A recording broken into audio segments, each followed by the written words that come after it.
Arts academy. मैं हूँ रश्मि Vora. Friends, मैं आपका फिर से स्वागत करती हूँ और आज मैं आपको बहुत अच्छा इंपॉर्टेंट टॉपिक मीन्स कि ये जो टॉपिक है बहुत बार क्वेश्चन आया है एलएलबी के स्टूडेंट्स के लिए भी और बीए एलएलबी के स्टूडेंट्स को भी एग्जाम्स में जरूर पूछा जाता है।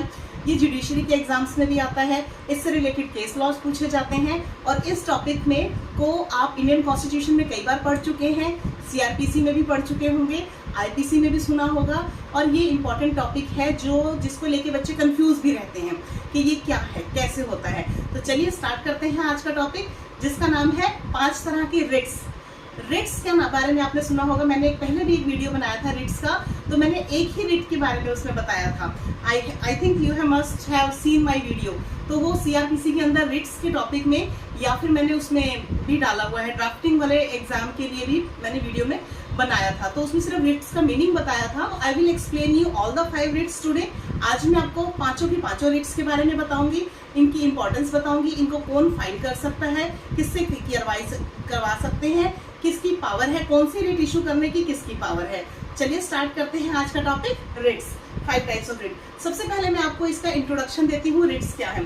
देखिए, द सुप्रीम कोर्ट और जो सुप्रीम कोर्ट और हाई कोर्ट है उनको पावर दी गई है रिट इशू करने की। सुप्रीम कोर्ट और हाई कोर्ट को ही पावर दी गई है। आपने सुना होगा कि जब भी किसी के अधिकारों, फंडामेंटल राइट्स का, अधिकारों का, मौलिक अधिकारों का जब किसी का हनन या वायलेशन होता है या इंफ्रिंजमेंट होता है किसी के राइट्स का, फंडामेंटल राइट्स का, तो सुप्रीम कोर्ट के पास ही पावर है कि आप अपने फंडामेंटल राइट्स के लिए you can go only to the supreme court. तब आप सिर्फ सुप्रीम कोर्ट में जा सकते हैं। तो सुप्रीम कोर्ट जो है वो सिर्फ फंडामेंटल राइट्स को लेकर ज्यादातर रिट्स को सुनता है, एंटरटेन करता है। ठीक है, तो जैसे कल के मैंने एक टॉपिक में मैंने लीगल एड में और एक और मैंने टॉपिक कल वीडियो बनाया था, उसमें भी मैंने बताया था इस बारे में ही।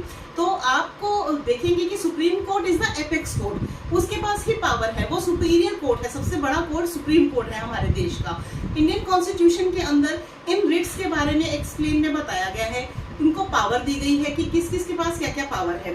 तो जो सुप्रीम कोर्ट और हाई कोर्ट है उनको पावर दी गई है बहुत सारी एक्सरसाइज करने के लिए अपनी ड्यूटीज। तो उसके अंदर किस लिए दी गई? They have been given power to give justice to the people, लोगों को देने के लिए। तो one of the most important tool और power which the courts have been provided with the constitution is the power to issue writs. तो सबसे important power जो दी गई है उनको, वो ये दी गई है कि वो रिट्स इशू कर सकते हैं। ठीक है, तो writ means a command of the court to another person. Writ होती है एक कमांड देना, कोर्ट की एक कमांड जो कि किसी को दी जाती है, चाहे वो कोई पर्सन है, चाहे वो कोई अथॉरिटी है, चाहे वो कोर्ट ही क्यों नहीं है, इंफीरियर कोर्ट्स ही क्यों नहीं है, उनसे छोटे कोर्ट्स ही क्यों नहीं है। ये एक तरह की कमांड होती है रिट्स के थ्रू जो दी जाती है। Authority by which such person authority has to act or abstain from any acting in a certain way। मतलब उनको कुछ करने के लिए या कुछ करने से रोकने के लिए इन रिट्स को इशू किया जाता है। ठीक है, चाहे वो कोई पर्सन है या कोई अथॉरिटी है। तो these writs are very essential part of the judicial power of the courts. तो जुडिशियल पावर्स का बहुत एसेंशियल पार्ट होता है, ये मानी जाती है रिट्स। ठीक है फ्रेंड्स, तो रिट्स जो हमारी कॉन्स्टिट्यूशन में है, कॉन्स्टिट्यूशन में रिट्स के बारे में क्या लिखा है अब मैं आपको वो बताती हूँ। In India, the Constitution has provided the Supreme Court with the power to issue the writs under Article 32 of the Constitution। ये मैंने आपको कल भी बताया था एक वीडियो के अंदर कि जो सुप्रीम कोर्ट है उसके अंदर आर्टिकल 32 के अंदर उनको पावर दी गई है, कॉन्स्टिट्यूशन में दी गई है कि आप रिट इशू कर सकते हो। और हाई कोर्ट को आर्टिकल 226 के अकॉर्डिंग पावर दी गई है कि आप भी रिट इशू कर सकते हैं। ठीक है, when any fundamental right of a citizen is violated, जब किसी पर्सन का फंडामेंटल राइट वायलेट होता है, मैंने भी आपको स्टार्टिंग में बताया कि जब किसी व्यक्ति के फंडामेंटल अधिकार या राइट्स यानी मौलिक अधिकारों का जब हनन होता है, उल्लंघन किया जाता है, तब वो पर्सन कोर्ट के अंदर, सुप्रीम कोर्ट में जाकर सीधा रिट इशू करवा सकता है। ठीक है, that person has the right to directly approach to the supreme court for the enforcement of his rights and the court can issue the appropriate writ. और कोर्ट देखता है कि मुझे अब यहाँ पे इसके लिए कौन सी रिट इशू करनी चाहिए। तो वो कोर्ट के ऊपर डिपेंड करता है कि कोर्ट एंटरटेन करेगा कि नहीं कर पाएगा। ठीक है, करेगा। Writ for enforcing such right, तो वो इशू करवा सकता है अपने राइट्स के लिए। तो the power to issue writs are also provided to the high court. Power जो हाई कोर्ट को दी गई है वो अंडर आर्टिकल 226 दी है, लेकिन while citizens can approach Supreme Court only when his fundamental right is infringed. मैंने स्टार्टिंग में बताया कि फंडामेंटल राइट्स के लिए आप सिर्फ सुप्रीम कोर्ट नहीं जा सकते हो। The citizens also have the right to approach to high court for the issue of writs in other matters in which the fundamental rights are not violated. Fundamental rights के अलावा अगर आपको कुछ और राइट्स वायलेट हुए हैं, कुछ और प्रॉब्लम हुई है, आपको कोई और राइट्स वायलेट हुए हैं, तो आप उसके लिए हाई कोर्ट में जा सकते हैं। ठीक है, for example in the case of, एक केस आया था इसमें Shrimati Imtiaz Bano versus Masood Ahmad Jafri and others, Masood Ahmad Jafri and others, ये केस आया था। इसके अंदर कहा गया था a mother had filed a writ petition for habeas corpus. एक मदर थी, माँ थी कोई, उन्होंने हबीज कॉर्पस की रिट फाइल की थी अंडर आर्टिकल 226 हाई कोर्ट के अंदर to get custody for her 2 children. तो उन्होंने अपने 2 बच्चों की कस्टडी लेने के लिए हाई कोर्ट के अंदर ये रिट फाइल की थी और हाई कोर्ट ने उनको अलाउ कर दी थी ये रिट डालने के लिए petition, and the writ was issued in her favour. और वो जो रिट थी वो उनके फेवर में इशू कर दी गई थी, मदर के फेवर में। दस the scope of the power to issue writs is under the case of high court as compared to supreme court। मतलब जो रिट इशू करने की जो पावर्स हैं, जो वाइडर है, जो स्कोप है, वो हाई कोर्ट के पास ज्यादा है, क्योंकि हाई कोर्ट के पास मतलब सिर्फ फंडामेंटल राइट्स को छोड़ के बाकी सारी रिट्स जो हैं वो हाई कोर्ट में जाती हैं। तो सुप्रीम कोर्ट में सिर्फ फंडामेंटल राइट से रिलेटेड, वायलेशन से रिलेटेड ही रिट्स जा सकती हैं। ठीक है, तो इसमें मैं आपको बताती हूँ 5 तरह की रिट्स कौन सी हैं। सबसे पहले देखिए, द इंडियन कॉन्स्टिट्यूशन प्रोवाइड करता है 5 types of writs which can be issued by courts. They are, कौन कौन से रिट्स हैं, पहले मैं इनके नाम बता देती हूँ। फर्स्ट है हबियस कॉर्पस, सेकंड है मैंडेमस, थर्ड है सर्शियोरारी, फोर्थ है क्यो वारंटो एंड फिफ्थ है प्रोहिबिशन। तो ये 5 तरह के रिट्स हैं जो कि कोर्ट्स जो इशू करते हैं। ठीक है, लेकिन वो देखते हैं इसके अंदर कि आपका रिट को इशू करने का मेन पर्पस जो है वो इसके अंदर है या नहीं है। आप ऐसे ही तो नहीं आके करवा रहे, टाइम कोर्ट का तो नहीं वेस्ट कर रहे हैं, तो कोर्ट को देखना पड़ता है ये चीज। तो हबियस कॉर्पस की जो रिट है, सबसे पहली रिट है हबियस कॉर्पस। इसके बारे में आज मैं आपको बताती हूँ। सबसे पहले जो the writ of habeas corpus is issued by the court in those cases where person is illegally detained. मतलब हबियस कॉर्पस को हिंदी में बोला जाता है कि यह हमारा आदेश है।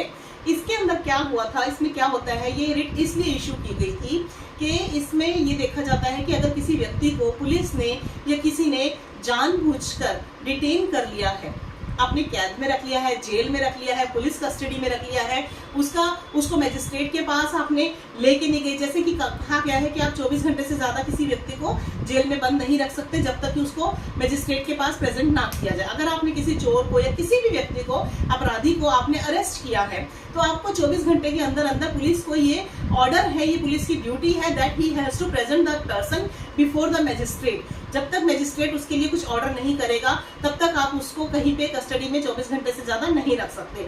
और अगर if you have illegally detained और restrain any person in your custody, अगर किसी पर्सन को आपने गैर कानूनी तरीके से किसी व्यक्ति को अपनी कस्टडी में रखा है, पुलिस ने रखा है या किसी और ने बंद कर दिया है, तो उनको ऑर्डर दिया जाता है। तो ये जो ऑर्डर है सुप्रीम कोर्ट का, ये ऑर्डर नहीं, हाई कोर्ट का ये ऑर्डर जो है, हाई कोर्ट ने ऑर्डर देती है कि इसको आप जाइए और आप उस पर्सन को लेके आइए, हमारे सामने पेश कीजिए, प्रस्तुत कीजिए। To have the body means, इसका मतलब है हबियस कॉर्पस का मीनिंग होता है to have the body in English में।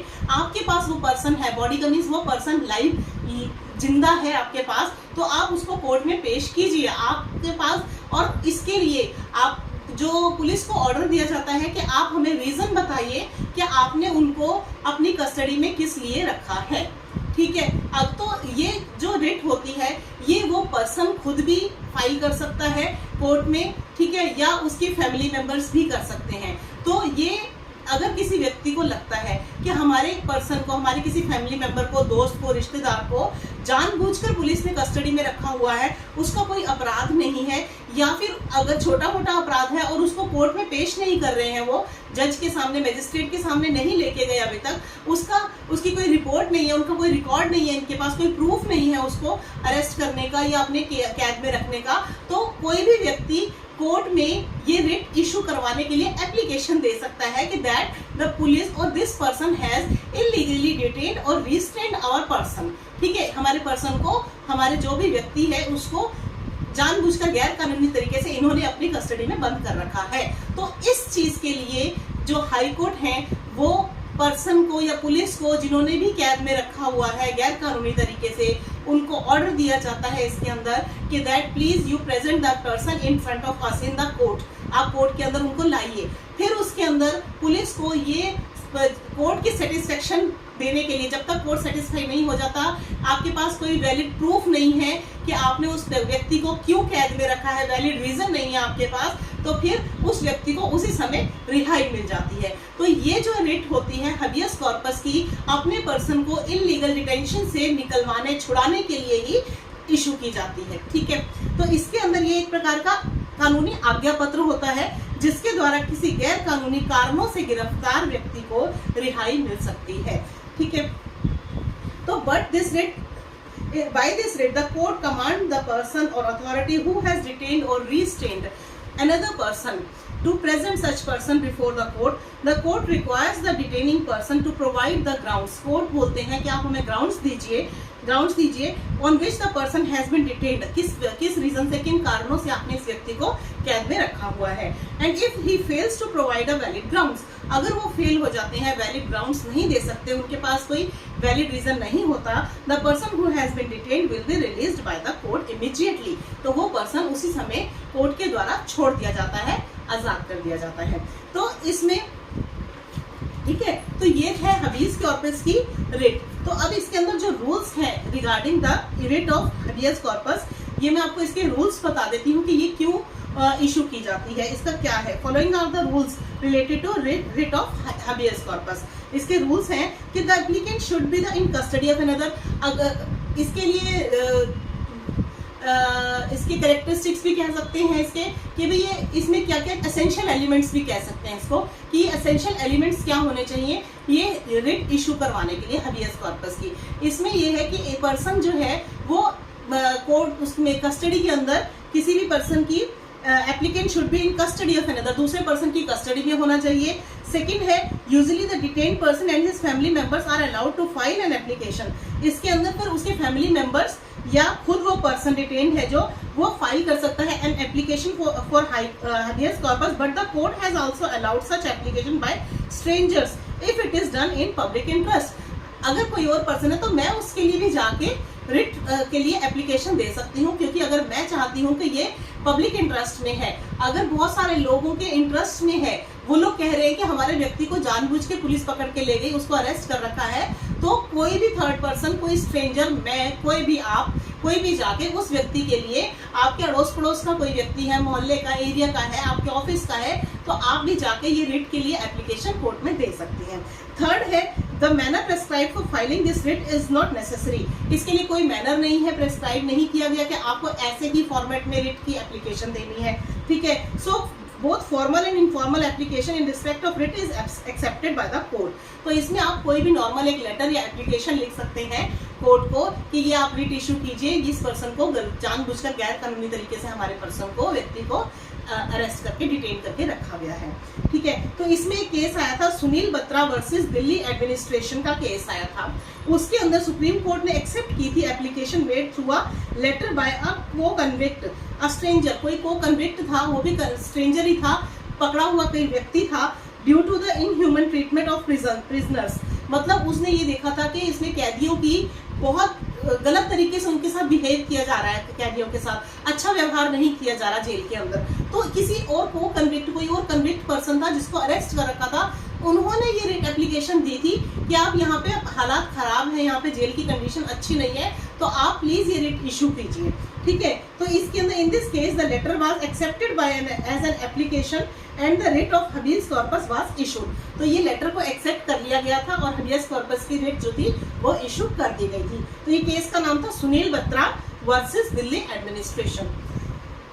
फोर्थ पॉइंट है इसमें जो रूल है, a person can not make the application for the writ successively to different जजेस ऑफ द सेम कोर्ट। मतलब अगर आपने एक कोर्ट के अंदर, अपने कोर्ट के अंदर एक एप्लीकेशन दे दी है सेम मैटर के ऊपर कि इस व्यक्ति को जानबूझ के पकड़ा गया है, इसको छुड़ा दीजिए, इसको रिहा कर दीजिए, कि कोई रीजन नहीं है उसको अरेस्ट करने का, सेम एप्लीकेशन आप दूसरे जज को उसी कोर्ट के अंदर नहीं दे सकते। जैसे कि आपने वो सुना होगा रेस जुडिकाटा होता है, जैसे रेस जुडिकाटा सुना है ना आपने, कि एक कोर्ट में केस चल रहा है, सीपीसी के अंदर पढ़ा होगा आपने, एक कोर्ट के अंदर केस चल रहा है तो आप दूसरे कोर्ट के अंदर फिर से वही केस पेंडिंग है तो दूसरे कोर्ट में आप फाइल कर दो, आप सोचो कि मैं वहां पे भी केस डाल दूं, ऐसा आप नहीं कर सकते हो। तो ये रूल अलाउड नहीं करता। तो सेम वही बात है, वही रूल इसमें फॉलो किया जाएगा रेस जुडिकाटा का।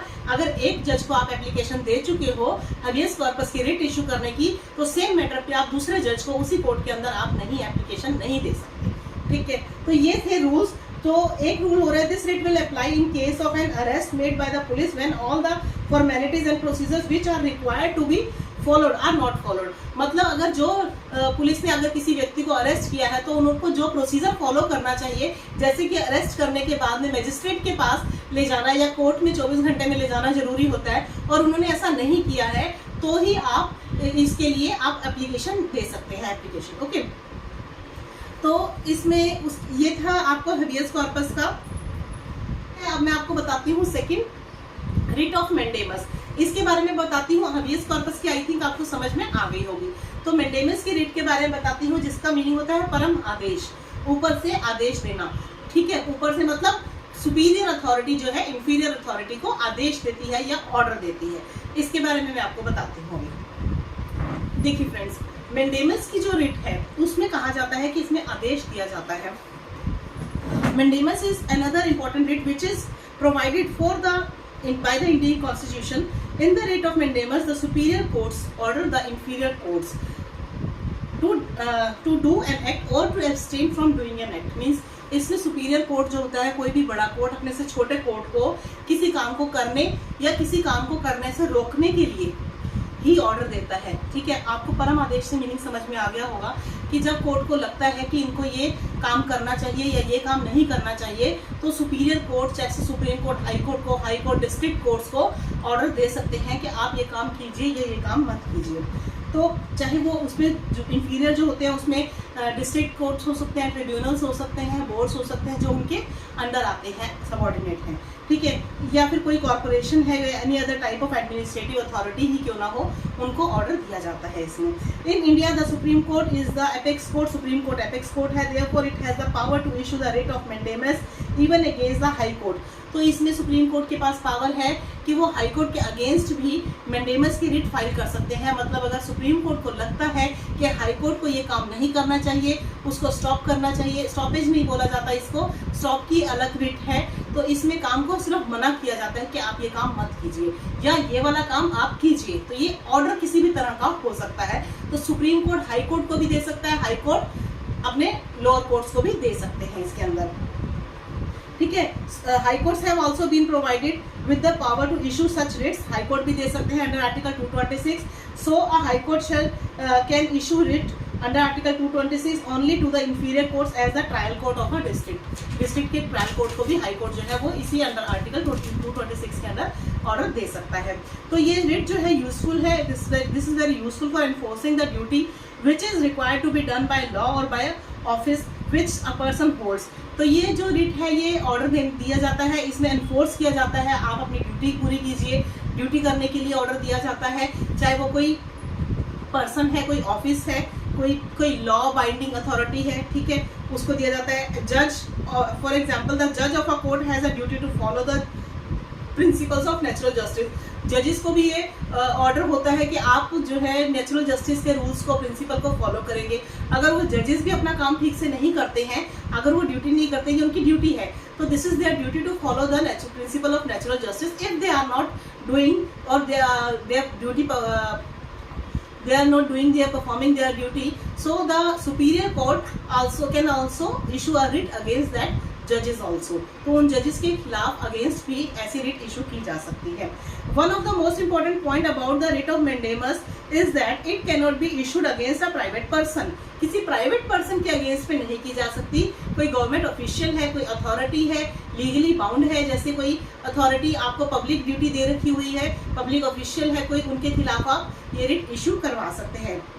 Therefore, only the state or the people who hold any office which falls in the category of a public office। तो या तो स्टेट हो सकता है या जो पर्सन जिसके पास पब्लिक ऑफिस है, जिसको पब्लिक ड्यूटी दी गई है, गवर्नमेंट ऑफिशियल है, उसको ही, उसके अगेंस्ट ही दी जा सकती है, ये रिट इशू की जा सकती है। और उनको इस बात के लिए कंपेल किया जा सकता है कि भाई टू डू और to abstain from doing an act. आपको किसी काम को करने के लिए या किसी काम से रोकने के लिए ही ये रिट इशू की जाती है।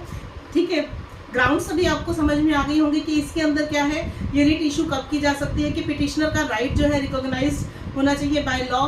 ठीक है, the whole purpose of this writ is to enforce the rights of the citizen के राइट्स को एनफोर्स करवाने के लिए ही ये रिट इशू की जाती है। अगर कहीं पे उसका राइट है ही नहीं, वो फिर भी कह रहा है मेरे राइट्स वायलेट हुए हैं, तो ये रिट इशू नहीं की जा सकती। उसमें देखा जाता है कि आपका राइट है या नहीं है, आपका इसके अंदर बनता है या नहीं बनता। ठीक है, तो the right of the petitioner has been infringed. अगर राइट है और वो इन्फ्रिंज हुआ है तभी ये रिट इशू की जाएगी कोर्ट के द्वारा। थर्ड नेक्स्ट पॉइंट है कि the petitioner has damaged the demanded the authority to perform their duty. मतलब पिटिशनर ने अथॉरिटी को, जिस गवर्नमेंट के ऑफिस में वो गए हैं अपना काम करवाने के लिए, कोई समझ लीजिए गवर्नमेंट बैंक है, उसमें वो गए हैं, उसका काम नहीं हो रहा, उसका काम नहीं कर रहे हैं वो, या कोई और डिपार्टमेंट है गवर्नमेंट का, वो पर्सन उसमें गया, उनको कह रहा है कि आप मेरा काम कीजिए, मेरा काम कीजिए, मेरा काम क्यों नहीं कर रहे हैं आप। ठीक है, कोई बिल से रिलेटेड है, इलेक्ट्रिसिटी है, वाटर का है, या हाउस टैक्स है, इनकम टैक्स है, कोई किसी भी डिपार्टमेंट में आप गए हैं, anything. So if the person is not obeying their duty, so you can demand, and you have demanded and they are not following and they are not doing their duty, so you can give an application to issue this writ, the writ of mandamus। तो mandamus की writ issue करवाने के लिए आप application दे सकते हैं। ठीक है, the last essential ground for mandamus is the absence of an effective alternate remedy which can be reported to by the petitioner to enforce the duty of the authority. मतलब आपके पास ग्राउंड जो है mandamus की writ issue करवाने के लिए, तो is the absence of an effective alternate remedy. मतलब इफेक्टिव अल्टरनेट रेमेडी नहीं होनी चाहिए। अगर कोई और रेमेडी है तो उसके थ्रू आप काम करवा सकते हैं, लेकिन अगर कोई और रेमेडी बची ही नहीं है, कोई और रास्ता या उपाय नहीं बचा है, इफेक्टिव रेमेडी नहीं है, जैसे कि एडीआर होता है, कोर्ट में नहीं जाना आपने, तो एडीआर के थ्रू अल्टरनेट डिस्प्यूट रेजोल्यूशंस के मेथड्स जो हैं, लोक अदालत है, आर्बिट्रेशन है, मीडिएशन है, कंसिलिएशन है, इन सब के ऊपर मैंने वीडियो बना रखे हैं। तो अगर ये सारे अल्टरनेटिव डिस्प्यूट रेजोल्यूशंस हैं, तो कोई अल्टरनेटिव मेथड होता है हर चीज़ का। अगर वो मेथड नहीं है आपके पास, तो आप जो है कोर्ट सेटिस्फाइड होगा and the court will issue the writ of mandamus. ठीक है, तो ये सारे थे। इसमें केस आया था Vijay Mehta versus State of Rajasthan का। तो इसमें बताया था petition was filed in the high court for compelling the state to perform its duty of appointing a commission to look into the climate change. तो इसमें एक पर्सन ने जो कंपेल किया था स्टेट को कि आप ड्यूटी पूरी कीजिए, कि आप एक कमीशन बिठाइए, किसके लिए, to look into the climate change. जो क्लाइमेट जो चेंज हो रहा है उसके लिए आप कमीशन बिठाइए कि ये किस वजह से हो रहा है, इसको रोकिए इसको। ठीक है, जिसकी वजह से नुकसान हो रहा है। तो फ्लड्स वगैरह आ रहे हैं स्टेट के अंदर, क्लाइमेट चेंज की वजह से फ्लड्स आ रहे हैं, तो आप एक कमीशन बिठाइए। तो एक व्यक्ति जो था वो स्टेट को ये रिट इशू करवाने के लिए बोल रहा था, तो लेकिन इसके लिए वो कमीशन बिठाने के लिए बोल रहा था। तो but it was held by the court that the state government would have to appoint a commission only when a resolution was passed by the legislature. तो इसमें कोर्ट ने कहा था कि जो स्टेट है वो तभी रिट इशू कर सकती है, कमीशन तभी बिठा सकती है इसके अंदर जब एक लेजिस्लेचर या कानून पास किया जाए। स्टेट जो है ऐसे कमीशन नहीं बिठा सकता। कमीशन बिठाने के लिए स्टेट को ऑर्डर दिया जाता है गवर्नमेंट से। कोई भी केस आपने देखा होगा तो बोला जाता है ना, इस पर इंक्वायरी के लिए कमीशन बिठाई गई है, इंक्वायरी कमीशन बिठाई गई है, बहुत बड़ा इशू स्टेट के अंदर हो जाता है कोई भी, तो उसके लिए बोलते हैं, ऊपर से ऑर्डर आता है कि हाँ हम एक इंक्वायरी कमीशन बिठा रहे हैं, तो वो एक लेजिस्लेटिव डिपार्टमेंट भी कर सकता है ये, ठीक है, तभी वो जो है इसके लिए कमीशन बिठाई जाती है। इसलिए इस केस के अंदर it was discretionary duty and not a mandatory duty. तो ये डिस्क्रिशनरी ड्यूटी है उनकी कि वो स्टेट जो है करता है या नहीं करता है ये काम। तो the writ of mandamus was not issued in this case. इस केस के अंदर रिट ऑफ मैंडेमस इशू नहीं की गई थी, ठीक है। नेक्स्ट है रिट ऑफ सर्शियोरारी। सर्शियोरारी का मतलब होता है प्रमाणिक, तो इसके बारे में बताती हूँ। Certiorari is a different type of writ when compared with other writs. ये एक अलग तरह की रिट है, जब दूसरी रिट्स के साथ इसको कंपेयर किया जाता है तो ये एक डिफरेंट टाइप की रिट है। इसके अंदर जो है this writ is corrective in nature which means the purpose of this writ is to correct an error which is apparent on the record. मतलब इसमें एक किसी गलती को सुधार करने के लिए ही ये रिट इशू की जाती है, जब कोर्ट्स को दिखता है कि इंफीरियर कोर्ट्स ने अपना काम ठीक से नहीं किया है, ठीक है, या कोई गलती की है, उनकी ज्यूरिसडिक्शन नहीं थी, उन्होंने अपनी ज्यूरिसडिक्शन से बाहर जाके किया है, आधा काम अपनी ज्यूरिसडिक्शन में किया है, आधा काम ज्यूरिसडिक्शन से बाहर जाके किया है। तो अगर आधा काम बाहर अपनी ज्यूरिसडिक्शन से बाहर किया है तो उस पोर्शन के लिए, उस पार्ट के लिए रिट इशू की जाती है। या लगता है कि उन्होंने काम ठीक से नहीं कर रहे हैं, कोर्ट्स के अंदर जजेस जो है अपना काम ठीक से नहीं कर रहे हैं जो उनकी ड्यूटी है, तो इस चीज के लिए ये रिट इशू की जाती है। या उन्होंने कोई गलती कर दी है तो वो उसको जैसे कहते हैं ना रिपील कर दिया या रिव्यू कर दिया जाता है डिसीजन कोर्ट्स का, तो उसके लिए ये रिट इशू कर दी जाती है। Certiorari is a writ which is issued by a superior court to an inferior. बड़ा सुपीरियर कोर्ट यानी कि सुप्रीम कोर्ट, हाई कोर्ट को और हाई कोर्ट डिस्ट्रिक्ट कोर्ट के लिए ये रिट इशू कर सकते हैं। This can be issued when the superior court wants to decide a matter in the case. जब सुपीरियर कोर्ट को लगता है कि ये इस मैटर के अंदर हमें डिसाइड करना है, हम डिसाइड करेंगे इसके अंदर क्या करना है क्या नहीं करना, ठीक है, उनको लगता है कि ये जो इंफीरियर कोर्ट, डिस्ट्रिक्ट कोर्ट या के लेवल की नहीं है, ये बात, ये केस उनके लेवल का नहीं है, तो इसके अंदर हम डिसाइड करेंगे। क्योंकि सुपीरियर कोर्ट जो होते हैं उनके अंदर बहुत एक्सपीरियंस जजेस होते हैं, जस्टिस जो होते हैं वो बहुत हाई लेवल के होते हैं, उनको बहुत एक्सपीरियंस और नॉलेज होता है केसेस को हैंडल करने का, तो इसलिए वो बोलते हैं कि इस केस को हम हैंडल करेंगे, आप हमारे पास दीजिए। तो वो उस केस को ट्रांसफर अपने पास करवा लेते हैं और उसके अंदर डिसीजन वो खुद देते हैं, ठीक है, ताकि कोई इसमें गलती ना हो जाए इसके अंदर, ठीक है। तो इसके अंदर कैन एक्सेस, अगर उसने ये भी देखते हैं कि there is an excess of jurisdiction by the inferior court, कि भी उन्होंने अपने पावर से बाहर जाके अगर कोई इंफीरियर कोर्ट में कोई ऐसा डिसीजन दे रहे हैं, ठीक है। This writ can also be issued when there is a fundamental error in the procedure. अगर कोई फंडामेंटल एरर कर दिया गया है प्रोसीजर के अंदर, inferior followed by the inferior court, और if there is a violation of the principles of natural justice, या फिर उन्होंने प्रिंसिपल ऑफ नेचुरल जस्टिस का वायलेशन किया है, नेचुरल जस्टिस के अकॉर्डिंग डिसीजन नहीं दिया है, तो वो इसके अंदर रिट इशू कर सकता है सुप्रीम कोर्ट, ठीक है। तो it is if the superior court finds out that there has been a violation of natural justice or a fundamental error on the procedure adopted, it can quash the order of the inferior court। अगर उन्होंने कोई ऐसा order दे दिया है जो उनकी power से बाहर है, या फिर उन्होंने नेचुरल जस्टिस के प्रिंसिपल को फॉलो नहीं किया है, या फंडामेंटल राइट्स का वायलेशन हुआ है उनके द्वारा भी, ठीक है, तो वो उस ऑर्डर को क्वैश कर देते हैं, मीन्स कैंसिल कर देते हैं दोबारा से, फिर उसके लिए नया ऑर्डर सुपीरियर कोर्ट्स जो है वो इशू करते हैं। इसके अंदर केस आया था, ये सारी बातें जो हैं, ये केस आई थी सूर्यदेव राय वर्सेस रामचंद्र राय के केस में, ये सारी बातें कोर्ट ने बोली थी सुप्रीम कोर्ट में, ठीक है, कि ये सारे इंफीरियर कोर्ट्स के लिए ये ऑर्डर दिए जाते हैं। अब इसमें ग्राउंड्स वही है इसके लिए भी कि भाई कौन सी ग्राउंड्स की बेसिस पे होता है कि जब कोई इंफीरियर ओवरस्टेप्स कर देता है, अपनी ज्यूरिसडिक्शन को अब्यूज कर देता है ज्यूरिसडिक्शन को, ठीक है, या violation of principle of natural justice हो जाता है, या फिर थर्ड है when there is an error apparent on the record it becomes a valid ground for issuing a writ. उन्हें कोई मिस्टेक लग जाती है कि भाई कोर्ट ने जजमेंट ठीक नहीं दी है, इसमें ऐसा नहीं होना चाहिए था, तो वो सुप्रीम कोर्ट या हाई कोर्ट जो है वो इसको अमेंड कर देते हैं, चेंज कर देते हैं जजमेंट के अंदर, ठीक है। तो ये सारी थी किसके खिलाफ आप ये रिट इशू करवा सकते हैं। इसमें ये बताया गया है the writ of certiorari lies against those bodies which are judicial और क्वासी जुडिशियल। इसके अंदर कोर्ट्स के खिलाफ ही ज़्यादातर ये रिट इशू की जाती है।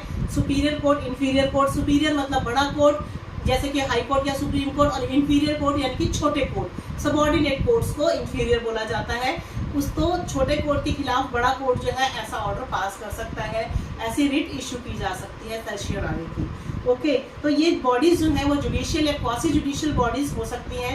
जुडिशियल या क्वासी जुडिशियल बॉडीज में ट्रिब्यूनल्स भी आते हैं, बोर्ड्स भी आते हैं, कोर्ट्स भी आते हैं, ठीक है। तो ये जो भी लॉ बाइंडिंग है, जो लॉ से रिलेटेड डिसीजंस देते हैं, वो सारे जुडिशियल या क्वासी जुडिशियल बॉडीज कहलाती हैं। इनके खिलाफ ही ये वाली रिट इशू की जा सकती है, ठीक है। It also means that the scope of the application of writ is limited to only judicial bodies. तो ये इसका स्कोप जो है सिर्फ जुडिशियल बॉडीज तक ही लिमिटेड है। आई थिंक आपको मेंडेविस की रिट भी समझ में आ गई होगी। तो अब अगर मेरा पसंद आ रहा है तो लाइक जरूर कीजिएगा, अगर कर दीजिए, और मेरे चैनल को सब्सक्राइब कर दीजिए मेरे चैनल पे अगर आप नए हैं तो। आगे मैं आपको 2 रिट्स और बता रही हूँ, क्यो वारंटो की और प्रोहिबिशन की। बहुत इंपॉर्टेंट रिट्स हैं, प्लीज मिस मत कीजिएगा, अदरवाइज एग्जाम में आपको ये 20 मार्क्स में पूछा जा सकता है। इनमें से कोई भी रिट पूछ सकते हैं एग्जाम के अंदर, जरूरी नहीं है 5 रिट्स आए, इनमें से कोई भी रिट एग्जाम में एक रिट भी पूछी जा सकती है। तो डिटेल में इसीलिए मैं आपको समझा रही हूँ अपने नोट्स के थ्रू। मेरे नोट्स हैं आपके सामने, इनके थ्रू आपको समझा रही हूँ कि बहुत लेंथी लिखा हुआ है, लेकिन मैं आपको जल्दी से शॉर्ट में हिंदी में फटाफट समझा रही हूँ, ताकि आपको हिंदी में याद हो जाएगा, तो आप इंग्लिश में जल्दी से जल्दी लिख लेंगे। और हिंदी मीडियम के स्टूडेंट्स मुझे बहुत डिमांड करते हैं, उनको हिंदी में समझाने के लिए ये इंग्लिश हिंदी दोनों बोलती हूँ।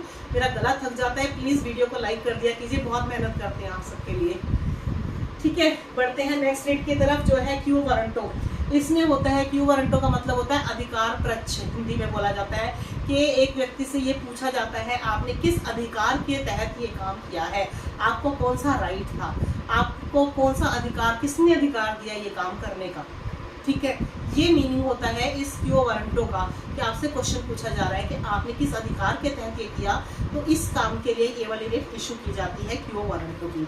इसे बताते हैं, the writ of quo warranto is issued by the courts against a private person. ये प्राइवेट पर्सन के अगेंस्ट की जाती है, और ये अज्यूम किया जाता है व्हेन ही, जब वो ये सोचता है कि ये मैं पब्लिक ऑफिसर हूँ, ये मेरा गवर्नमेंट ऑफिस है, मैं पुलिस वाला हूँ, मैं अपने पुलिस स्टेशन में जाके बैठ सकता हूँ, यूनिफॉर्म पहनी और बैठ गया।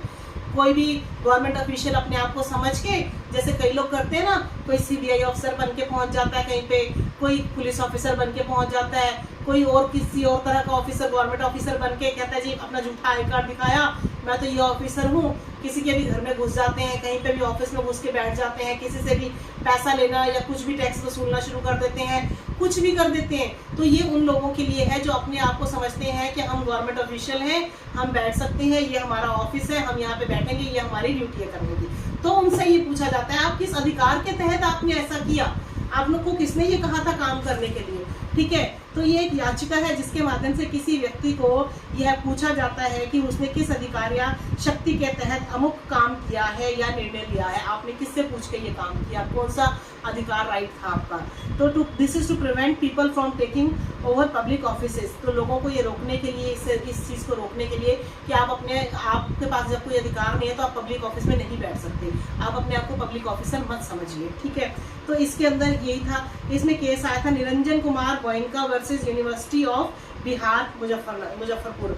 इसमें बोला था in which the court observe that the writ of quo warranto cannot be issued against a person who is not holding a public office.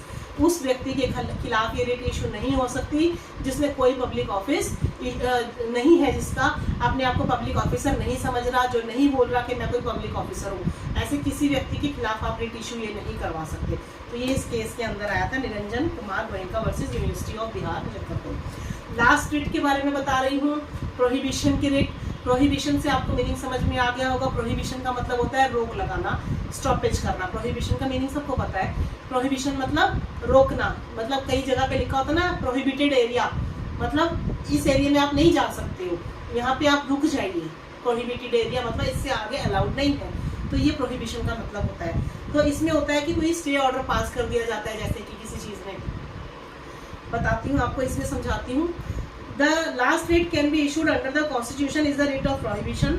This writ is not issued often, ये आसानी से issue ऐसे नहीं की जाती, and is an extraordinary remedy which a superior court issues.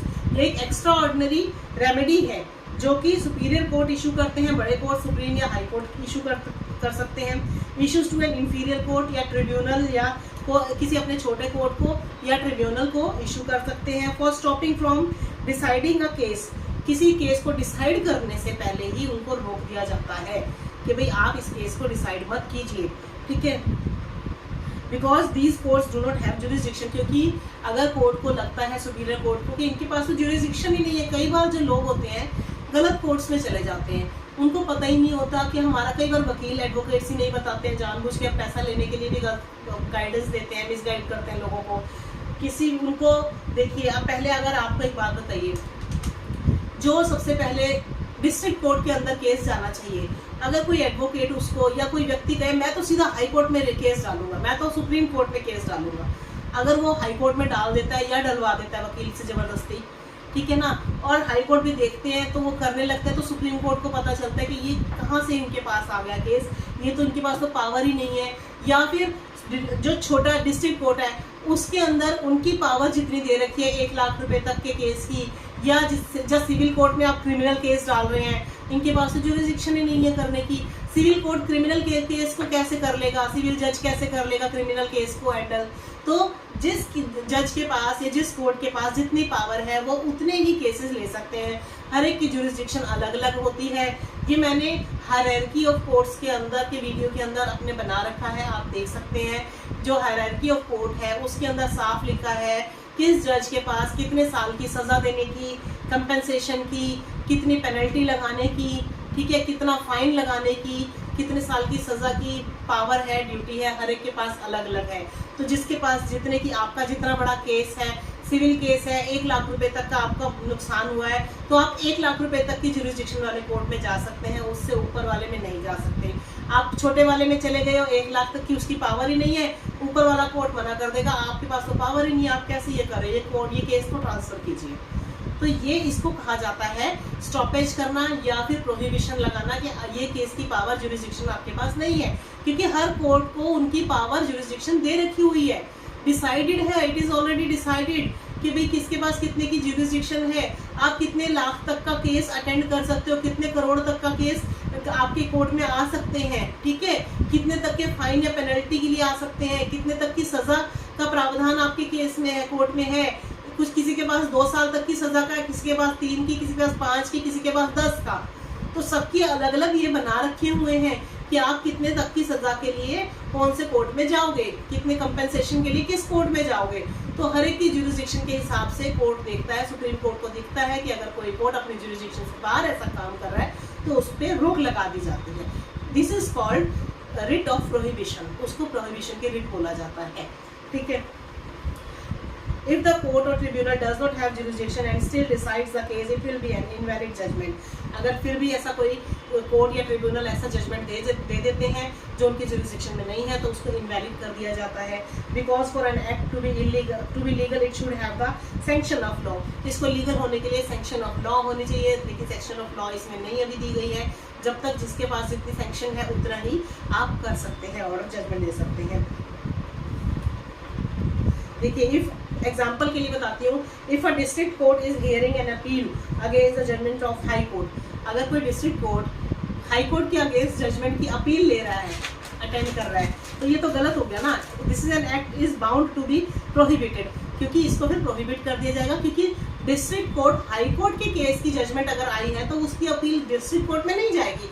High court के case की judgment अगर आई है उसकी अपील सुप्रीम कोर्ट में जाएगी। छोटे से पहले आप बच्चा अपनी मम्मी के पास जाता है, मम्मी के पास जितनी पावर है उसके बाद अपने पापा के पास ही जाएगा ना। वो कहेगी बेटा मेरे पावर में नहीं है ये चीज़, इसके लिए आपको अपने पापा के पास जाना पड़ेगा, ठीक है ना, पापा से बात करनी पड़ेगी इसके लिए। तो जिसके पास जितनी जुरिस्डिक्शन होती है तो वो उसी लेवल पे जाके बात कर सकता है। अपील के लिए आप बड़े कोर्ट में जाएंगे, छोटे कोर्ट में अपील के लिए नहीं जाया जाता, छोटे से बड़े, बड़े से बड़े में जाया जाता है, ठीक है। तो इसमें यही बोला गया था कि आप नहीं कर सकते। So a writ of prohibition will be issued against such an act of district court. तो अगर डिस्ट्रिक्ट कोर्ट ऐसा कोई एक्ट करता है तो उनके खिलाफ ऐसी रिट इशू कर दी जाती है। तो रूल्स इसमें वही है। इंफीरियर कोर्ट जो है और ट्रिब्यूनल हैज ओवरस्टेप्ड, अगर उन्होंने ओवरस्टेप कर दिया है, अपनी पावर से बाहर जाके कोई जुरिस्डिक्शन दे दी है, ठीक है, कोई डिसीजन दे दिया है, या कोर्ट और tribunal is acting against the provision of law, अगर वो किसी कोर्ट अपने लॉ की प्रोविजन के अगेंस्ट में काम कर रहे हैं तो ये रिट इशू की जा सकती है।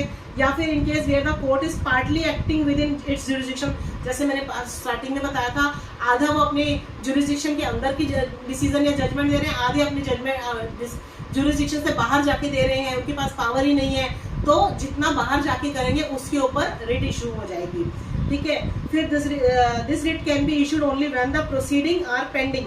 जब प्रोसीडिंग पेंडिंग होती है इंफीरियर कोर्ट में, तभी जो हाई कोर्ट या सुप्रीम कोर्ट है, डिस्ट्रिक्ट कोर्ट को या हाई कोर्ट को, जिस लेवल पे वो केस चल रहा है उससे ऊपर वाला कोर्ट उसको रिट इशू कर देते हैं ये वाली प्रोहिबिशन की। पेंडिंग होना चाहिए केस तब तक चल रहा हो, ठीक है। तो this writ of prohibition can be issued only against a judicial और क्वासी जुडिशियल बॉडी। मतलब ये भी सिर्फ कोर्ट्स के अगेंस्ट ही जा सकती है, ये रिट इशू की जा सकती है। डिसीजन आने से पहले उनकी पावर नहीं है, वो फिर भी डिसीजन दे रहे हैं। अगर उनको लगता है ये केस उस कोर्ट में चल रहा है और वो जज डिसीजन देने वाला है तो फिर उसको रोक दिया जाता है। तो ये जुडिशियल क्वासी जुडिशियल बॉडीज के अगेंस्ट ट्रिब्यूनल्स हो गए, बोर्ड हो गए, कोर्ट्स हो गए, रिवेन्यू कोर्ट्स हैं, उनके खिलाफ ही ये रिट इशू की जाती है। तो ठीक है, आई होप आपको समझ में आ गया होगा टॉपिक। रिट्स 5 तरह की हैं। ये पांचों रिट्स के बारे में मैंने आज आपको बताया, habeas corpus, mandamus, certiorari and quo warranto and then last is prohibition. ठीक है, ये 5 तरह की रिट्स हैं, बहुत इंपॉर्टेंट रिट्स हैं। एग्जाम में इनमें से किसी के बारे में भी क्वेश्चन पूछा जा सकता है। तो प्लीज़ ध्यान से सुनिएगा, इसके नोट्स बना लीजिएगा, लिख लीजिएगा। नई वीडियो समझ में आया, एक बार में ना याद हो, समझ में आए तो 2-3 बार आप देखेंगे, आपके दिमाग में अच्छे से बैठ जाएगा। और अगर वीडियो पसंद आया है तो लाइक जरूर कीजिएगा और मेरे चैनल को सब्सक्राइब कीजिए। और अगर पसंद आते हैं तो कमेंट भी कर सकते हैं आप लोग, कंजूसी मत किया कीजिए, इसमें कोई पैसे नहीं लगते लाइक या कमेंट करने के लिए। ठीक है फ्रेंड्स, चलिए सब्सक्राइब कर दीजिएगा और बेल आइकन प्रेस कर दीजिए ताकि आपको और भी नोटिफिकेशन मिलते हैं।